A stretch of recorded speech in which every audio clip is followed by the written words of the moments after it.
Do you ever wonder as you wander, what are the different parts of a pond? Hi everyone, it's Carrie from the Wilderness Center, and today I hope you brought some clothes that can get wet because we're headed to the pond. If I told you to draw a map of this pond, what would it look like? But did you ever think that you might draw a map of a pond from another angle? Maybe as if you were looking through the water? We're going to look at 4 microhabitats in a pond, 4 very special places that are each very important for the life of the pond and the life in the pond. We'll work on drawing our own map, so grab some paper and markers if you'd like to draw along.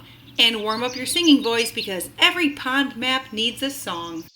Parts of a pond, you know I'm really fond of parts of a pond.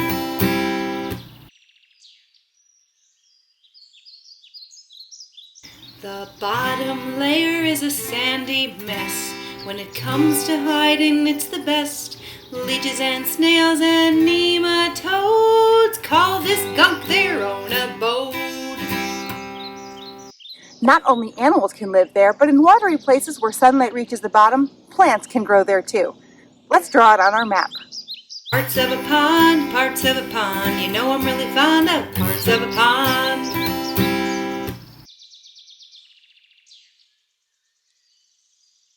The open water is a special niche for swimming critters like turtles and fish. But don't forget the macroinvertebrate, those baby bugs that swim so great. You betcha, the open water is full of life. Think big things like fish and turtles, and really small things like plankton. You need a microscope to see those. Parts of a pond, you know I'm really fond of parts of a pond.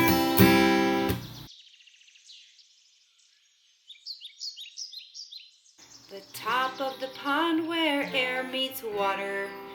Striders along the surface will trutter.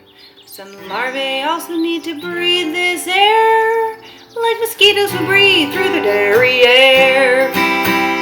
Okay, not technically through their tush, but they do have this siphon thing that looks a lot like they've got their bum up and wiggling around. Let's add the top water to our map, and don't forget our skeeter friends doing the backside boogie. Parts of a pond, you know I'm really fond of parts of a pond.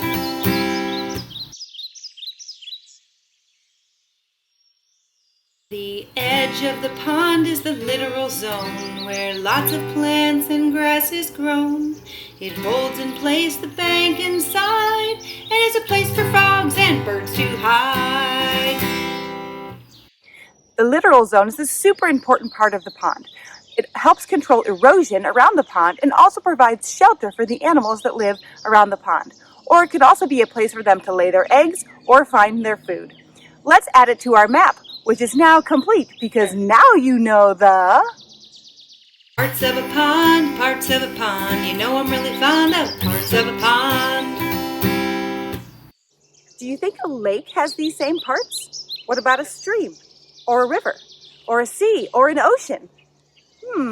Something to think about until next time when we wander and wonder through the wilderness again.